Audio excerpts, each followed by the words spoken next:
കഴിഞ്ഞ വർഷങ്ങൾ അങ്ങനെ ഇങ്ങനെയൊക്കെ ആയിപ്പോയി. പക്ഷേ ഈ വർഷമെങ്കിലും, അതായത് 2025 നമുക്ക് തൊഴിൽപരമായിട്ടും സാമ്പത്തികമായിട്ടും കുടുംബപരമായിട്ടും ഒക്കെ നല്ലൊരു ജീവിതവും നല്ലൊരു അഭിവൃദ്ധിയും ഉണ്ടാവണം. അതിന് ഫെങ്ഷുയി പ്രകാരം നമുക്ക് എന്തൊക്കെ കാര്യങ്ങൾ ചെയ്യാം എന്നുള്ളതാണ് ഇന്ന് ഞാൻ നിങ്ങളുമായി ഷെയർ ചെയ്യുന്നത്. അതിൽ നമ്മൾ മനസ്സിലാക്കേണ്ടതായിട്ടുള്ള ചില കാര്യങ്ങളെന്ന് പറയുന്നത്, ആദ്യം ഇപ്പോൾ നമ്മൾ ചിങ്ങത്തിന് തൊട്ട് മുമ്പ്, അതായത് കർക്കിടകത്തിൻ്റെ അവസാന ദിവസങ്ങളിൽ നമ്മൾ വീട് മൊത്തവും അടിച്ചു വാരി പഴയ സാധനങ്ങളെല്ലാം വാരിക്കളഞ്ഞ് വീടിനൊന്ന് ഒരുക്കുന്ന ഒരു രീതിയുണ്ട്. എന്നിട്ട് ആവണി മാസത്തെ, അതായത് ചിങ്ങമാസത്തെ നമ്മൾ സ്വീകരിക്കുന്ന ഒരു രീതിയുണ്ട്. അതുപോലെ നിങ്ങൾ ഈ വർഷവും 31-ാം തീയതിക്ക് മുമ്പ് ഇതിനെല്ലാം വീട്ടിനകത്തുള്ള ആവശ്യമില്ലാത്ത സകല വസ്തുക്കളെയും വാരി വെളിയിൽ കളഞ്ഞ് വീടിൻ്റെ 4 ചുറ്റും ഒന്ന് വൃത്തിയാക്കി നിങ്ങളെ കൊണ്ട് ഒക്കുന്ന വിധം, അതല്ലാതെ നിങ്ങൾ വലിയ കടബാധ്യതകൾ വരുത്തി വെച്ച് വീട് മോടി പിടിപ്പിക്കണമെന്നോ പെയിൻറ്റ് ചെയ്യണമെന്നോ ഒന്നുമല്ല ഞാൻ പറയുന്നത്. യഥാവധി നിങ്ങളെ കൊണ്ട് പറ്റുന്നവർക്ക് അങ്ങനെ പെയിൻറ്റ് ചെയ്യുന്നതുകൊണ്ട് എനിക്ക് ബുദ്ധിമുട്ടൊന്നുമില്ല, അങ്ങനെ ചെയ്യുന്നത് നല്ലത് തന്നെയാണ്. നിങ്ങളെ കൊണ്ട് എന്ത് വിധത്തിൽ ചെയ്യാൻ പറ്റുന്നോ ആ രീതിയിൽ നിങ്ങൾ വീടും പരിസരവും ഒന്ന് വൃത്തിയാക്കുക. എന്നിട്ട് നിങ്ങളുടെ ഫർണിച്ചറുകളെല്ലാം ഒന്ന് അങ്ങോട്ടും ഇങ്ങോട്ടും ഒന്ന് റീഅറേഞ്ച് ചെയ്യുക. എന്നിട്ട് പുറത്ത് കിടക്കുന്ന ആവശ്യമില്ലാത്ത സാധനങ്ങൾ, ആവശ്യമില്ലാത്ത മരങ്ങൾ, അങ്ങനെയുള്ളതൊക്കെ നിങ്ങൾക്ക് വേണ്ടാന്ന് തുടങ്ങി. ഫെങ്ഷുയി പ്രകാരം നിങ്ങൾക്കത് ആ ഒരു ദിക്ക് അത്ര നല്ലതല്ല, കുറച്ചൊരു മുള്ളുള്ള ചെടികളാണ് നിൽക്കുന്നത്, അങ്ങനെയൊക്കെ ഉണ്ടെങ്കിൽ അതൊക്കെ ഒഴിവാക്കാം.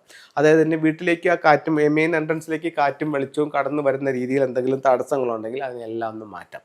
അങ്ങനെ വീടിനെ ഒന്ന് ഒരുക്കാം. ഒരുക്കിയതിന് ശേഷം ഞാൻ പറയുന്ന നിങ്ങളുടെ വീടിൻ്റെ ദർശനം എങ്ങോട്ടാണെന്നുള്ളത് ഒരു പ്രധാന കാരണമാണ്. നിങ്ങളുടെ വീടിൻ്റെ പ്രധാന ഡോറ് കിഴക്ക് ഭാഗത്താണെന്നിരിക്കുക. അതായത് കിഴക്ക് ആണ് കൂടുതലും ഇപ്പോൾ ഡോറുകൾ വന്നിരിക്കുന്നത്. അപ്പോൾ കിഴക്കിനെ വെച്ചിട്ട് പറയാം. പല ദിക്കിനും ഉണ്ട്, എന്നാലും കിഴക്കിൻ്റെത് പറയാം. കിഴക്കിലാണ് നിങ്ങളുടെ പ്രധാന വാതിൽ വന്നിരിക്കുന്നതെന്നുണ്ടെങ്കിൽ ഒരു ചെറിയ വാട്ടർ ഫൗണ്ടൻ നിങ്ങൾ വാങ്ങിക്കുക. വാങ്ങിച്ചിട്ട് നിങ്ങളുടെ കിഴക്ക് വശത്ത്, വീടിൻ്റെ കിഴക്ക് വശത്ത് വീട്ടിനകത്ത് ആ വാട്ടർ ഫൗണ്ടൻ വെച്ചൊന്ന് വർക്ക് ചെയ്യുക. എന്താണെന്ന് വെച്ച് കഴിഞ്ഞാൽ 2025 വെൽത്ത് സ്റ്റാർ ആയിട്ടുള്ള 9 വന്ന് നിൽക്കുന്നത് കിഴക്ക് വശത്താണ്. അപ്പം അത് നിങ്ങൾക്ക് ഒത്തിരി സപ്പോർട്ടിംഗ് ആയിട്ടുള്ള കാര്യങ്ങൾ ചെയ്യും, നിങ്ങളിലേക്ക് സമ്പത്ത് അത് കൊണ്ടുവന്ന് തരും. അപ്പോൾ കിഴക്ക് വശത്ത് അങ്ങനെ കാര്യം ചെയ്യുക. അടുത്തത്, നിങ്ങളുടെ ബെഡ്റൂം ഏത് ഭാഗത്താണെന്ന് നോക്കുക. ഇപ്പോൾ ബെഡ്റൂം തെക്ക് പടിഞ്ഞാറ് ഭാഗത്താണെന്നുണ്ടെങ്കിൽ അവിടെ 2 ക്രിസ്റ്റൽ ബോളുകൾ തൂക്കിയിടുക. അതല്ല, നിങ്ങളുടെ ബെഡ്റൂം തെക്ക് വശത്താണെന്നുണ്ടെങ്കിൽ നിങ്ങളെ ഈ വർഷം മറ്റുള്ളവർ പറ്റിക്കാനുള്ള സാധ്യത വളരെ കൂടുതലാണ്. അവിടെ ബ്ലൂ റൈനോ എലിഫൻറ്റിൻ്റെ സ്റ്റാച്യൂവും ബ്ലൂ മാറ്റും ഉപയോഗിക്കുക. അതല്ല, നിങ്ങളുടെ ബെഡ്റൂം തെക്ക് കിഴക്ക് ഭാഗത്താണെങ്കിൽ, വാസ്തു അല്ല ഞാൻ പറയുന്നത്, ഫെങ്ഷുയാണ് പറയുന്നത്, ഈ വർഷം നിങ്ങൾക്ക് തൊഴിൽപരമായിട്ട് ഒരുപാട് നേട്ടങ്ങൾ ഉണ്ടാക്കാൻ പറ്റിയൊരു വർഷമാണ് തെക്ക് കിഴക്ക് ഭാഗത്ത് ബെഡ്റൂം ഉള്ളവരെ സംബന്ധിച്ചിടത്തോളം. അപ്പം ആ റൂമിനകത്ത് ഒരു റൂയി സ്ഥാപിക്കുക. ഡ്രാഗൺ തട്ടിലും ഒരു റൂയിയും കൂടെ കിഴക്ക് വശത്തെ റൂമിനകത്ത് വെക്കുന്നത് ഈ വർഷം തൊഴിൽപരമായിട്ട് നേട്ടങ്ങളുണ്ടാക്കും. അതല്ല, തെക്ക് കിഴക്ക് ഭാഗത്തല്ല, നിങ്ങളുടെ ബെഡ്റൂം വടക്ക് കിഴക്കാണെങ്കിൽ ഉറപ്പായിട്ടും മറ്റൊരു ബെഡ്റൂം നിങ്ങൾക്കുണ്ടെങ്കിൽ വടക്ക് കിഴക്ക് ഭാഗത്തുള്ള ബെഡ്റൂം ഈ വർഷം ഒഴിച്ചിടുക. എന്നിട്ട് നിങ്ങൾ മറ്റൊരു ബെഡ്റൂമിലേക്ക് മാറുന്നത് ഏറ്റവും നല്ലതാണ്.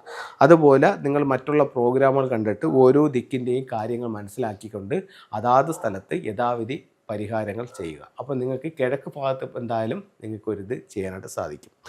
അടുത്തത്, നിങ്ങളുടെ സ്വീകരണ മുറി എടുക്കുക. സ്വീകരണ മുറിയിൽ 4 ദിക്കുകൾ 4 സ്വർഗീയ മൃഗങ്ങളാൽ സംരക്ഷിക്കപ്പെടുന്നു എന്നാണ്. കിഴക്ക് വന്നിട്ട് ഒരു പച്ച ഡ്രാഗൺ, തെക്ക് വശത്ത് ഒരു ഫീനിക്സ് ബേർഡ്, പടിഞ്ഞാറ് വശത്ത് ഒരു വെള്ളക്കടുവ, വടക്ക് വശത്ത് ഒരു ആമ.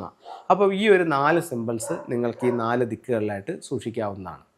അടുത്തത് നിങ്ങൾക്ക് ഉപയോഗിക്കാവുന്ന മറ്റൊരു പ്രധാന ടൂൾസ് എന്ന് പറഞ്ഞാൽ, നിങ്ങളുടെ സൗത്ത് ഈസ്റ്റ് ഭാഗത്ത് ഒരു വെൽത്ത് ഷിപ്പിൻ്റെ സിമ്പിൾ വയ്ക്കാവുന്നതാണ്. അതുപോലെ വീടിൻ്റെ പുറത്ത് വടക്ക് പടിഞ്ഞാറ് ഭാഗത്ത് 6 ദണ്ടുകളുള്ള ഒരു ബെല്ലും തൂക്കിയിടാം. ഇത്രയും കാര്യങ്ങൾ നിങ്ങളൊന്ന് ചെയ്തു നോക്കൂ. നിങ്ങൾക്ക് മൊത്തത്തിലൊരു എനർജി ചേഞ്ച് ഉണ്ടാവുകയും ജീവിതത്തിലേക്ക് കുറേ പുതിയ മാറ്റങ്ങളും നല്ല അനുഭവങ്ങളും നിങ്ങളുടെ ജീവിതത്തിലേക്ക് കടന്നു വരുന്നതായിട്ട് നിങ്ങൾക്ക് കാണാനായിട്ട് സാധിക്കും. അപ്പോൾ ഞാൻ നിങ്ങളോട്ട് ഷെയർ ചെയ്തിട്ടുള്ള ചില ടൂൾസ് നിങ്ങൾക്കൊന്ന് പരിചയപ്പെടുത്താം. ഇതാണ് വെൽത്ത് ഷിപ്പ് എന്ന് പറയുന്നത്. സൗത്ത് ഈസ്റ്റ് ഭാഗത്ത് നിങ്ങൾക്ക് വയ്ക്കാവുന്നതാണ്. ഇത് animals, tortoise, dragon, white tiger, Phoenix bird. ഇത് ലിവിങ് റൂമിൻ്റെ 4 ഭാഗത്തായിട്ട് വയ്ക്കാം. അപ്പോൾ ഇത്തരത്തിലുള്ള ഓരോ സിമ്പിൾസുകൾ ഉപയോഗിച്ചുകൊണ്ട് നിങ്ങൾക്ക് സൗഭാഗ്യങ്ങളെ ഫെങ്ഷുയിൽ നിങ്ങൾക്ക് പിടിച്ചെടുക്കാനോ അല്ലെങ്കിൽ വർദ്ധിപ്പിക്കാനോ ഫെങ്ഷുയിലൂടെ സാധിക്കും. എല്ലാവർക്കും എല്ലാ ഐശ്വര്യങ്ങളും ഉണ്ടാവട്ടെ എന്ന് പ്രാർത്ഥിച്ചുകൊണ്ട് നിർത്തുന്നു. നന്ദി, നമസ്കാരം.